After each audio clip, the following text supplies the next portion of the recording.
Today, most of us feel lonely and face mental stress due to bad career choices and no good bonds to share our time with, which eats us from inside while we feel sad or depressed. Instead of working on ourselves, we spend most of our time in mindless entertainment and impressing others. We become mentally weak.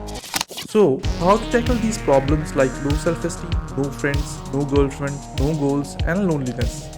It all starts by gaining perspective and right knowledge. मैं जो तुम्हें बताने वाला हूँ उसे काफ़ी ध्यान से सुनना बिकॉज ये टॉपिक काफ़ी स्पिरिचुअल और फिलोसफिकल डेप्थ में जाने वाला है. Let's play a small game. अगर मैं तुमसे पूछूं कि इसको सॉल्व करके दिखाओ तो क्या तुम इसको सॉल्व कर पाओगे? Until and unless you acquire the base knowledge, you cannot solve the problems at higher levels. Let's apply the same theory in your life as well. जब तुम स्कूल में थे वहाँ पर तुम्हें लोगों से कैसे इंटरेक्ट करना है या फिर how to handle your negative emotions, ये सब कुछ भी नहीं सिखाया गया था. तुम रियलाइज करते हो कि इससे टैकल करना तो सीखा ही नहीं, तो फिर तुम जाते हो इंटरनेट पे to find a solution to your problems. Now there are two types of solutions which you might get. Superficial solution that is most popular, like looks maxing, how to talk to girls, how to become successful. I don't even know what does that mean. How to earn money online. I hope you get the gist.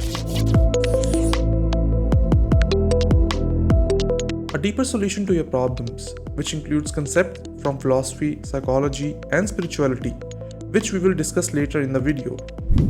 Most of us have been using the superficial solutions, but I want to ask कि आज तक life में कितना meaning, direction, happiness या फिर fulfilment मिला है? क्या इन सब से तुम्हारी लाइफ वैसी हो गई है जैसे तुम चाहते थे? सुपरफिशियल आंसर्स तुम्हारी लाइफ को आसान बनाने की जगह मुश्किल बना देते हैं और लॉन्ग टर्म में तुम देखो तो लाइफ टॉक्सिक भी कर देते हैं. इमेजिन करो एक एवरेज लड़का या फिर लड़की एक दूसरे को अट्रैक्ट करने में ही ध्यान दें, तो क्या वो सच्ची में इम्प्रूव कर रहे हैं या फिर वो बस अपने आप को इन्फ्लेट करके एक दूसरे को फंसाने की कोशिश कर रहे हैं? What about their deeper personalities, their values, their life goals? क्या self improvement में ये सब नहीं होना चाहिए था? No wonder the divorce rates are so high in the world and now in even India too. मैं इसके कॉन्स के बारे में ज़्यादा नहीं डिस्कस करूँगा क्योंकि I think तुम इन चीज़ों के साइड इफ़ेक्ट्स सोसाइटी में देख ही रहे होगे. If you're watching this video, from now on, I don't want you to fall for that kind of stuff in the name of self improvement. I want to share the best way to improve your life and yourself, and that is philosophical based self improvement. According to Indian philosophy, you need to conquer yourself in order to have the best life, and according to Western philosophy, you need to conquer the world in order to have maximum satisfaction in life. I have a theory that needs both to have the best life possible. According to Abraham Maslow, a renowned American psychologist, to have a good life, हर इंसान को कुछ needs पूरी करने की ज़रूरत होती है. That are physiological needs, which includes basic survival needs like food, water, and shelter. Second is safety needs, which includes protection from harm and stability, like having a safe job and a safe neighborhood to live in. Third comes love and belonging, which includes social relationships, romantic relationships, and connections. Fourth is esteem needs, which means respect, self-esteem, and recognition in your field of work. And finally comes the self-actualization, which means achieving one's full potential and creative activities in life. This video is for those who don't only want to improve on a superficial level, but to work on themselves for real this time. But the issue with an average Indian is वो पूरी जिंदगी नीचे के 4 levels पे ही बिता देता है. He fails to live a life worthy of living. Or as Plato said, an unexamined life is not worth living. Let me give you an example for better clarity. एक गरीब आदमी जिसके पास रोटी खाने के पैसे नहीं हैं, इसका मतलब उसकी फिजियोलॉजिकल नीड्स पूरी नहीं हुई हैं, वो कभी भी उसके ऊपर की नीड्स की ओर नहीं जाएगा क्योंकि उसके लिए इस वक्त रोटी पानी का जुगाड़ करना ही उसका सबसे बड़ा मकसद है. But a huge problem in Indian society is, अगर एक एवरेज इंडियन की जॉब लग भी जाती है तो वो नीचे के 4 नीड्स में ही अटक जाता है, इवन इफ उसकी वो नीड्स पूरी ही क्यों ना हो गई हों. क्या तुमने ऑब्जर्व किया है कि जो लोग पैसा और रिस्पेक्ट कमा भी लेते हैं तभी भी वो उसको और कमाते ही चले जाते हैं, just like if they are a machine. उनके अंदर की क्यूरियोसिटी एंड लाइफ को लेकर इंटरेस्ट खत्म सा ही हो जाता है. they become dull in their life like living zombies. This is because they were internally weak. I don't want कि तुम भी self improvement के नाम पर यही गलती करो. In order to have a life filled with high confidence, good physique, ability to talk with people, almost zero internal weaknesses, you have to start a journey from within. अगर तुमने अपने अंदर के डर को कॉन्कर नहीं किया तो तुम लाइफ में कभी आगे नहीं बढ़ पाओगे एंड 10 साल बाद भी तुम अंदर से उतने ही लोनली एंड डरे हुए होगे जितने तुम अभी हो. No matter how much you earn और who is your life partner, you would still be a man child. A man child is an adult male जो छोटे बच्चों जैसा बिहेवियर दिखाता है. इसमें दूसरों पर ज़्यादा डिपेंड रहना, जिम्मेदारियां ना लेना और इमोशनल इमेच्योरिटी शामिल है. ये लोग एडल्ट रोल संभालने में मुश्किल महसूस करते हैं और लाइफ के चैलेंजेस को इफेक्टिवली हैंडल नहीं कर पाते.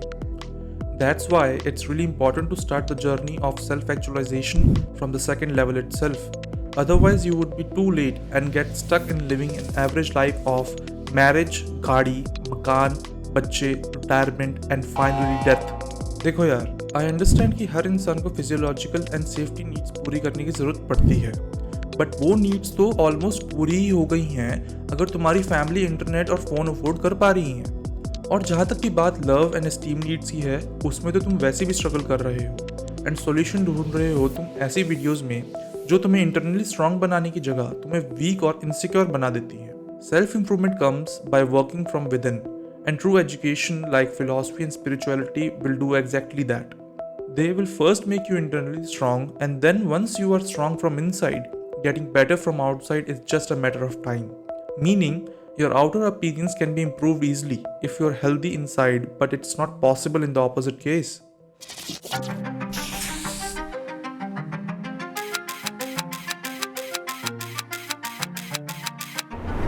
I have been mentored by a lot of people who have deep insights of life.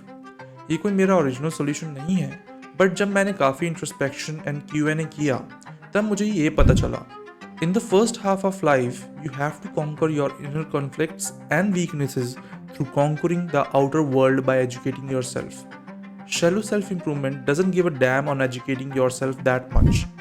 In second half of the life, you need to know what all that has been conquered is for nothing, as your ego was an illusion, which liberates you from the rat race and helps you live in peace and contentment. But this is only possible when you have won the internal and external battles. Let me explain. In India, दो type के लोग बहुत पाए जाते हैं, या तो अंधभक्त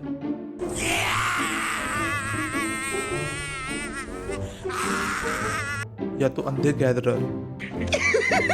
पैसा ही पैसा होगा. गैदरर वो लोग हैं जिनका एम जिंदगी में चीज़ें इकट्ठी करना है, ज़्यादा पैसा, बड़ी गाड़ी, बड़ा घर, मोर वेकेशंस और भी बहुत कुछ जो तुम सोच सकते हो. They run on a never-ending hedonistic path until they die. This doesn't guarantee a life of fulfillment or satisfaction, as all they have conquered is outer world without conquering their inner world. Second आते हैं अंधभक्त. ये वो लोग हैं जिन्होंने spirituality को use करके अपने आप को बेहतर बनाने की जगह उनकी पूजा करने लग गए जिन्होंने उन्हें वो ज्ञान दिया. मैंने खुद ऑब्जर्व किया है कि बहुत से लोग स्पिरिचुअल लीडर्स की पूजा तो करते हैं but they remain the same through out the years. उनके हाथ में दुनिया की सबसे डीप नॉलेज है, लेकिन उन्होंने उसको यूज़ करने की बजाय अपने सारे एफर्ट्स प्रेज में ही लगा दिए. असली सेल्फ इम्प्रूवमेंट ही वही है जिसने अपने ऊपर काम करके एक हेल्दी ईगो डेवलप की है, free from low self-esteem and one who has faced the worldly challenges of life. Real self-improvement is not when someone who is internally weak and has achieved nothing but is ready to leave everything in the name of spirituality. This will be a long journey, but this is the only journey worth taking in life. If you want to join this community, consider subscribing my channel and share it with your friends.